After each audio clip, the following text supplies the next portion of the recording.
6장 5절에서 9절 말씀입니다.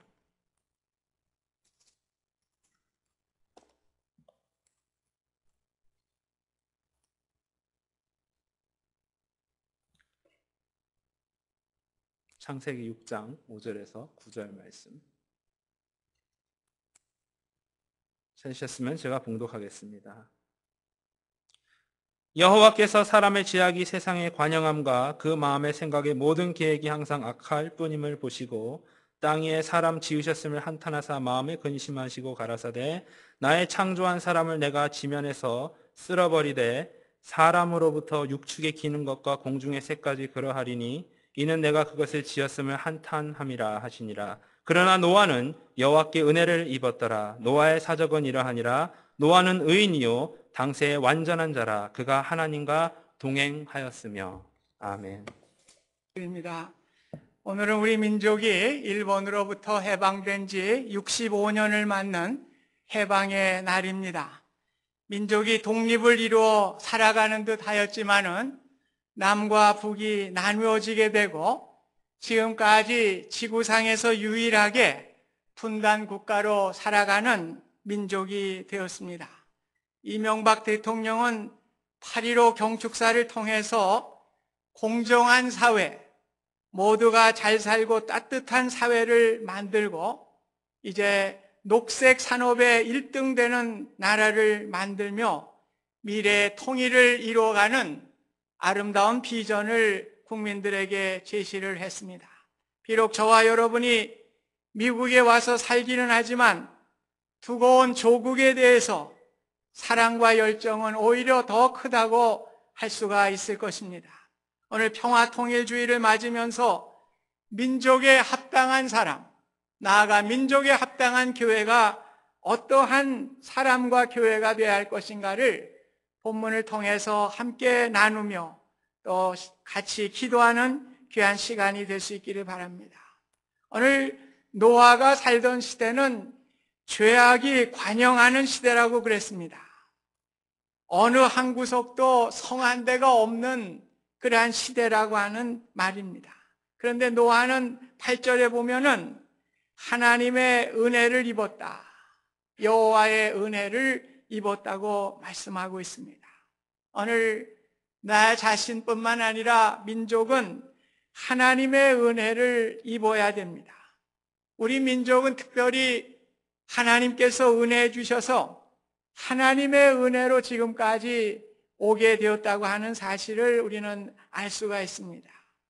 1865년도에 토마스 선교사가 대동강에 미국의 셔마노를 타고 왔지만은 그는 즉시 목이 베어지는 참수를 당하게 되었습니다. 그러나 그는 가지고 온 성경을 배포하게 되었습니다. 토마스를 죽인 병사인 박춘권이라고 하는 사람이 마음의 변화가 오게 됐습니다. 도대체 저 사람이 이 책이 무슨 책이길래 죽어가면서까지도 이 책을 건네려고 했을까? 이런 생각이 밀려오게 될 때에 그는 몰래 동료들을 다 간 다음에 그 현장을 가게 됐고 흩어진 성경을 발견하게 되었습니다. 박충권은 그 성경을 믿고 읽고 예수를 믿어서 영주교회의 영수가 되었습니다. 영수는 지금으로 말하면 장로에 해당되는 교회 직분입니다. 그리고 그 성경을 읽고 조카되는 이영태라고 하는 사람에게 주님을 영접하게 하는 일을 이어나게 됩니다.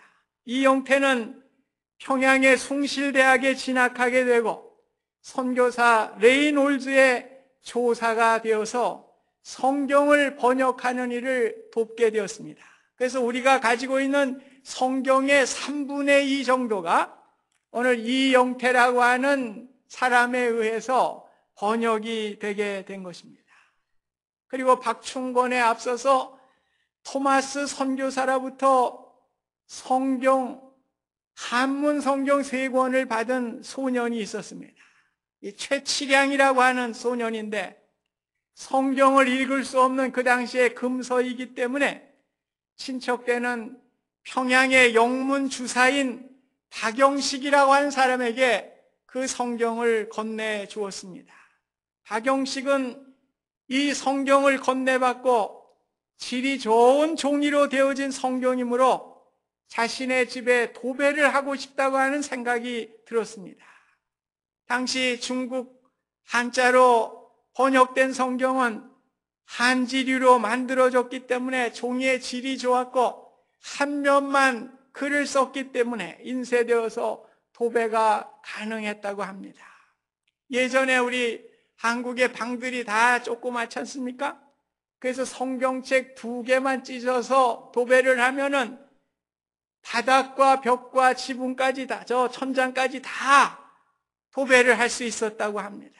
그래서 이 박영식이라는 사람은 성경을 다 뜯어가지고 벽과 천장과 바닥까지 성경으로 다 도배를 했습니다. 그래서 이 집은 인류 역사상 성경으로 도배한 최초의 집이 되었습니다. 사방이 성경으로 도배된 집, 누워도 보기 싫어도 서도 볼 수밖에 없는 성경 말씀이 자 이렇게 붙어 있었습니다. 물끄러미 벽을 바라보던 박영식에게 눈에 들어오는 성경 구절이 있었습니다. 요한복음 5장 24절 내가 진실로 진실로 너희에게 이르노니 내 말을 듣고 또 나 보내신 이를 믿는 자는 영생을 얻었고 심판에 이르지 아니하느니 사망에서 생명으로 옮겼느니라. 그래서 이 박영식이에게 영생이 있다고 하는 것과 심판이 있다고 하는 것을 깊이 생각하면서 근심하게 되었습니다. 어느 날 누워서 천장을 바라보니까 요한복음 14장 1절 말씀이 또 보이게 됩니다. 너희는 마음에 근심하지 말라. 하나님을 믿으니 또 나를 믿으라. 내 아버지 집에 거할 것이 많도다. 내가 처소를 예비하면 다시 와서 너희를 나 있는 곳에 영접하리라. 네, 오늘 예수님이 처소를 만들었다는 것을 보게 됩니다. 영생이 있고 심판을 걱정하던 박영식은 이제 마음의 자유함을 얻게 되었고 예수님을 영접하여 구원을 얻게 되었습니다. 그래서 그 집에 자주 놀러왔던 최치량이라고 하는 소년도 예수님을 영접하게 되고 우리 한국 교회사의 큰 인물로 이바지하게 되는 것입니다. 먼 날 한국에 선교사로 와서 이 집에서 잠을 청하였던 마페 선교사. 마페 선교사는 평양신학교를 세운 그러한 선교사죠. 성경으로 도배된 이 집에서 잠을 자게 되었습니다. 그래서 너무나 감동을 받고 이 집을 평양의 최초의 교회인 널다리 교회가 이 방으로부터 시작이 된 것입니다. 이 교회가 나중에는 장대현 교회라고 이름이 바뀌게 되고 그 당시에는 길선주 장로님이었습니다. 아직 목사가 되기 전에 길선주 장로님을 통해서 평양 대각성 운동의 시초가 되는 놀라운 부흥의 역사가 일어나게 되었습니다. 우리 민족은 하나님의 은혜로 이렇게 순조롭게 복음을 받게 됐습니다. 지구 역사상 선교사가 들어오기 전에 벌써 복음을 받은 나라는 우리나라밖에 없습니다. 사실 우리나라의 복음은 언더우드와 아펜젤로가 1884년에 들어옴을 통해서 본격적인 복음이 전파되게 되었습니다. 그런데 그 전에 벌써 성경이 번역이 되고 성경이 보급되게 되고 믿는 사람들이 많이 생겨나게 되는 그 시점에 선교사들이 와서 선교 활동을 하게 될 때에 많은 이들이 주께로 돌아오게 되고 교회 부흥의 역사가 일어나게 된 것입니다. 이것이 바로 다 하나님의 은혜입니다. 오늘 하나님의 은혜로 우리 민족을 하나님께서 축복해 주신 것입니다. 6.25 전쟁은 참 민족으로는 뼈아픈 사건이었지만은 한편으로 이 전쟁을 통해서 많은 북한의 크리스찬들이 남한에 내려와서 정착을 하게 되는 계기가 되게 되었고 많은 교회를 세우게 되고 또한 많은 이들에게 복음을 전하게 되는 그러한 또 은혜의 사건이기도 한 것입니다. 가난했던 우리나라가 세계 경제 10대국에 들어가게 되고 20년 후에는 일본의 경제력을 앞서게 된다고 하는 예측이 있습니다. 이것은 우리가 예측한 게 아니라 외국인들이 예측을 한 거예요. 연구소에서 예측한 거예요. 이 20년이 지나면 우리 대한민국이 일본의 경제력을 추월하게 될 것이다. 이렇게 외국 사람들이 평가를 해 준 것입니다. 이 모든 것이 하나님의 은혜였습니다. 하나님의 은혜로 가능함을 우리가 얻게 되었고, 하나님의 은혜로 오늘까지 하나님께서 이렇게 인도해 주신 것입니다. 우리 민족이 자만하지 아니하고 늘 하나님의 은혜를 구하는 민족으로 살아가게 될 때에 우리 하나님께서 우리 민족을 축복해 주실 것입니다. 또한 두 번째로는 9절에 보면 노아는 의인이요 당대의 완전한 자라고 말씀하고 있습니다.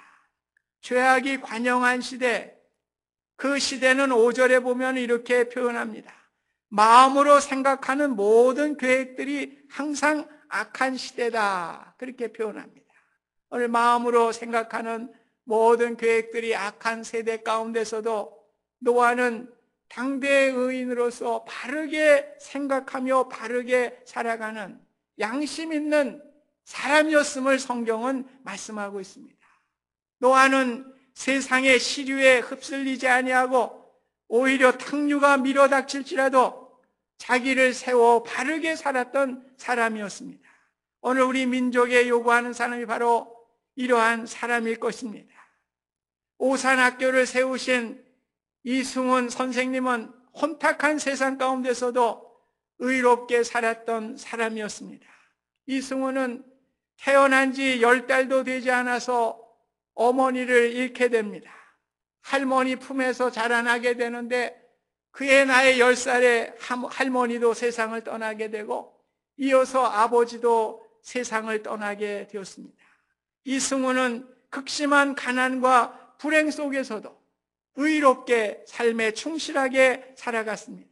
그의 고난이 오히려 삶의 도전과 자극이 되어서 평양의 큰 부자가 되고 나라를 사랑하고 자신의 고향이었던 정주에 오산학교를 세우고 나라를 지키고 세워나가기 위해서는 인재들을 키우는 것이 필요하다 생각을 하고 그 학교를 통해서 많은 민족 애국자들을 키워내게 되는 귀한 역사를 이루게 되었습니다.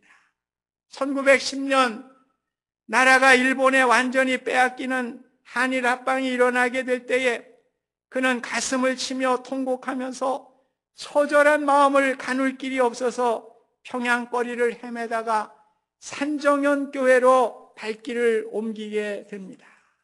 마침 한석진 목사님이 십자가의 고난이라고 하는 제목으로 설교를 하고 있었는데 이승훈은 큰 감명을 받게 됩니다.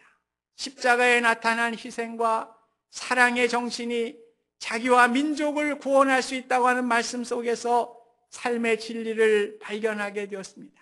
그는 그 시간부터 예수님을 믿을 뿐만 아니라 의로운 자로서 이 세상에 살아갈 것을 작정하게 됩니다. 그러나 예수님을 믿게 된 이승훈은 어려움을 당하게 됩니다. 3개월 만에 경찰에 붙잡혀서 심한 고문을 당하게 되고 구치소에 수감이 되었지만은 십자가의 신앙으로 모든 고문과 어려움을 이겨낼 수 있었다고 그는 고백하고 있습니다.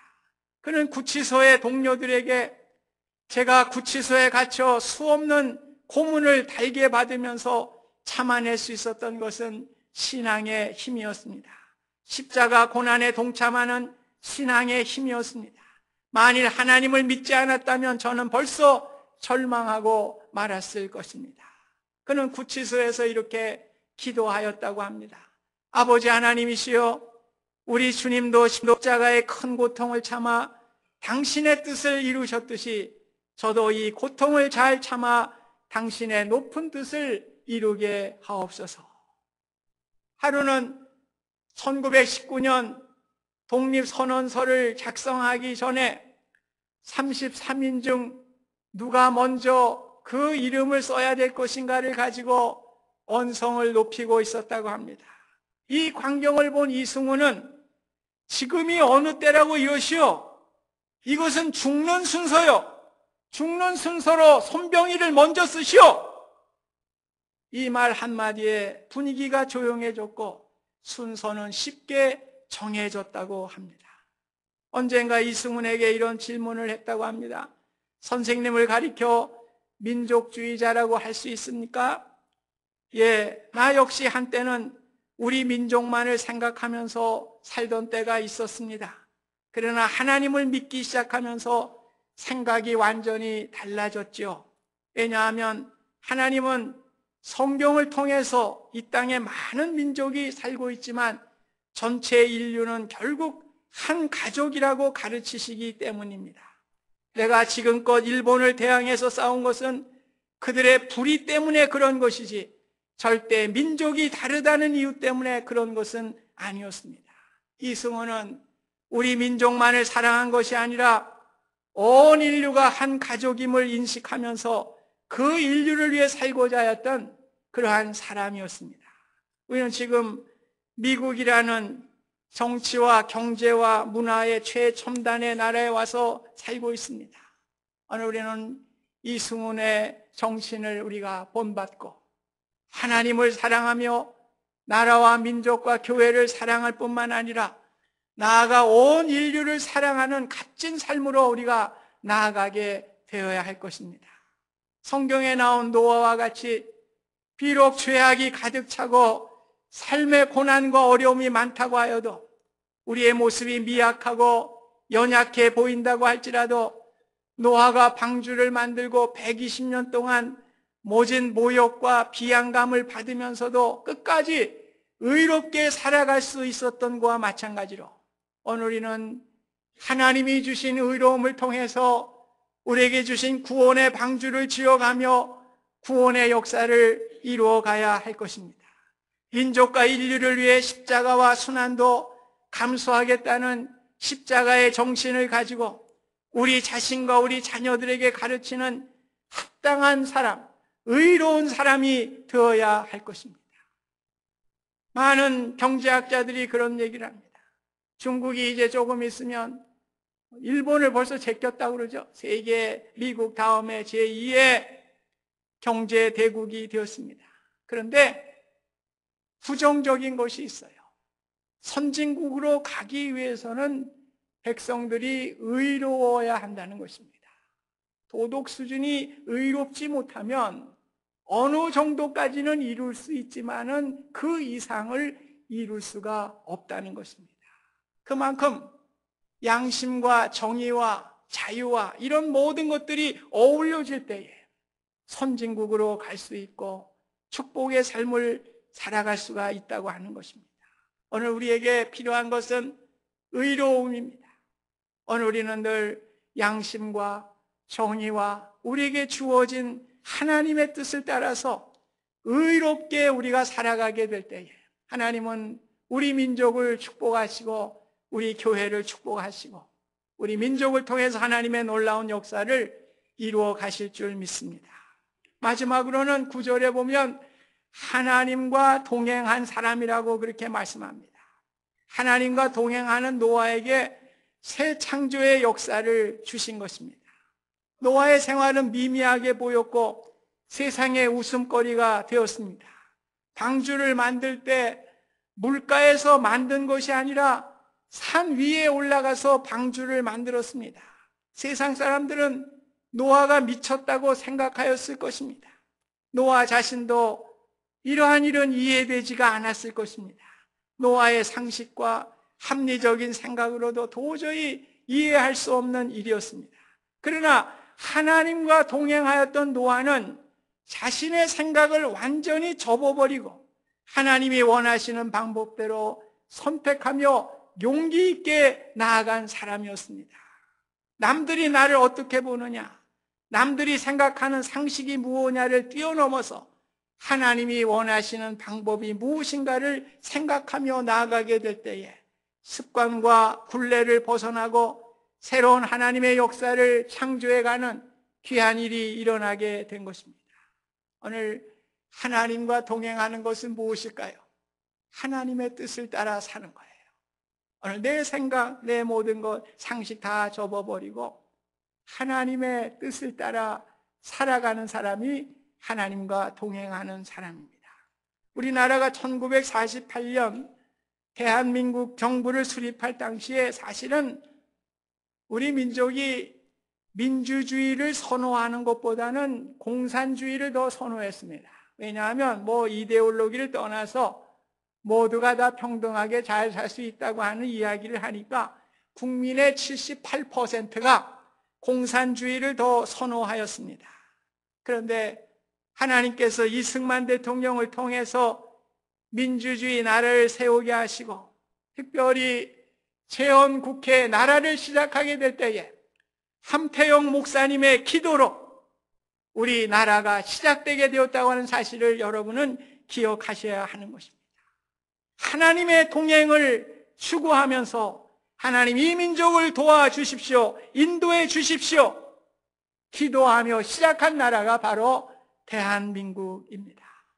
하나님이 없는 공산주의는 이 지구에서 쇠망의 길을 걸을 수밖에 없었지만 하나님이 동행하시는 이 나라 위에 하나님은 번영과 축복의 삶을 허락해 주신 것입니다. 하나님과 함께 시작한, 하나님과 동행한 대한민국은 세계에서 가장 성공한 나라 중에 하나가 되었습니다. 정치적으로 볼 때 미흡한 점도 있지만은 그래도 민주주의를 성공적으로 이루어 놓았고, 경제적으로 세계 10위권의 경제대국이 되고, 신앙적으로는 미국 다음으로 많은 선교사를 파송하는 선교 국가가 되었습니다. 그래서 우리나라를 방문하는 6.25 참전 외국 용사들은 우리나라의 발전을 기적이라고 표현할 수밖에 없다고 이야기를 합니다. 어떻게 이러한 일들이 일어날 수가 있었습니까?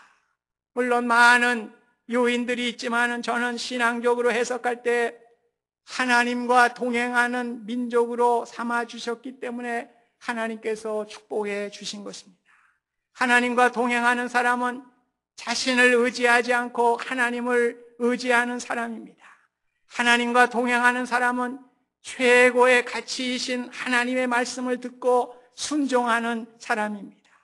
우리 민족의 기독교 역사는 이러한 하나님이 우리와 함께 동행해 주실 것을 간구하며 지금까지 나온 교회였습니다. 한국교회 초대교인들, 제가 어릴 때도 440장 찬송 많이 불렀어요. 멀리 멀리 갔더니 처량하고 고나며 슬프고도 외로워 정처 없이 다니 예수 예수 내 주여 지금 내게 오셔서 떠나가지 마시고 길이 함께 하소서. 예수 예수 내 주여 지금 내게 오셔서 떠나가지 마시고 길이 함께 하소서. 하나님 동행하여 주십시오. 어렵고 힘들지만은 하나님 동행하여 주십시오. 이 민족에 동행하여 주십시오. 우리는 많은 찬송을 부르며 하나님의 은혜를 구한 민족이었습니다. 다행스럽게도 애국가를 보십시오. 동해물과 백두산이 마르고 닳도록 하나님이 보아서 우리나라만 무궁화 삼천리 화려강산 대한사람 대안으로 길이 보존하세요. 하나님이 보호하사. 얼마나 기적입니까? 애국가에 하나님이 보호하사. 그래서 우리는 수없이 이 노래를 불렀어요. 물론 하나님을 믿는 사람도 있지만 믿지 않는 사람들도 그 뜻도 알지 못한 채 하나님이 보호하사 우리나라 만세. 그래서 저희 요즘은 모르겠습니다. 우리 한국의 학교들이 조회를 하는지 모르겠습니다. 우리 때는 늘 조회하지 않았습니까? 월요일날 첫 시간에는 운동장에 세워놓고서 교장 선생님의 훈시가 계시고 이게 조회를 하는데 그때마다 뭘 불렀어요? 애국가를 불렀습니다. 그래서 그 많은 어린이들, 중고등학교 있는 모든 학생들이 하나님이 보호하사 우리나라 만세, 알든지 모르든지 하나님께 기도한 거예요. 모두가 다 이렇게 됐어요. 근데 저희 중고등학교 때는 이창갑 교장님이라는 이 양반은 애국가도 4절까지 다 불러요. 주머니에 손 넣으면 큰일 납니다. 겨울에도 손 빼고 다녀야지 혼납니다. 그래서 4절까지 하나님이 보호하사 우리나라만 4절까지 불러요. 물론 이분이 나중에는 서울시 교육감으로 가셨습니다만 어쨌든 뭐 이분이 예수를 믿는지 안 믿는지 모르겠습니다. 열심히 우리가 하나님이 보호하사 우리나라 만세 이렇게 부르면서 살아온, 지금도 부르며 살아오는 민족이 바로 우리 민족입니다. 우리 한국교회가 얼마나 새벽 기도에 열심히요 철야기도, 산기도 등을 통해서 하나님이 함께하여 주실 것을 간구하였습니까? 이스라엘 백성들이 광야에서 물이 없고 먹을 것이 없었지만은 하나님과 동행하게 될 때에 하나님께서 모든 것을 채워 주셨습니다. 오늘 하나님과 동행하는 사람이 축복의 사람입니다.